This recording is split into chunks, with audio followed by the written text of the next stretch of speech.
નમસ્કાર, તમે જોઈ રહ્યા છો કેટીવી ન્યૂઝ ગુજરાતી અને હું છું આપની સાથે મહેન્દ્ર। વાત કરીએ સમાચારની તો સિનિયર ધારાસભ્ય યોગેશ પટેલનું વિસ્ફોટક નિવેદન સામે આવ્યું છે, જ્યાં પોલીસ દ્વારા તેરા તુજકો અર્પણ કાર્યક્રમ હતું અને તે દરમિયાન આ નિવેદન આપ્યું છે, જ્યાં પોલીસની કામગીરીને બિરદાવતા નિવેદન આપ્યું છે, ત્યારે મ્યુનિસિપલ કમિશનર અને મેયર વચ્ચે ચાલતા વિવાદ ઉપર પણ નિવેદન આપ્યું છે।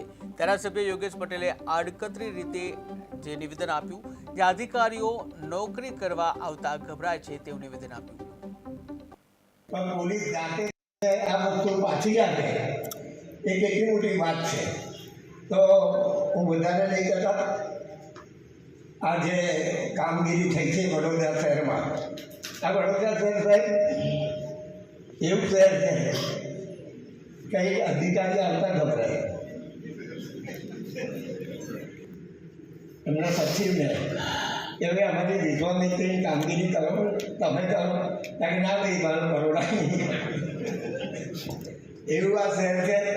આ શહેરમાં આવી કામગીરી થાય એ બિરદાવું છું, એવું કહીને બિરદાવું છું, ભારત માતા કી જય।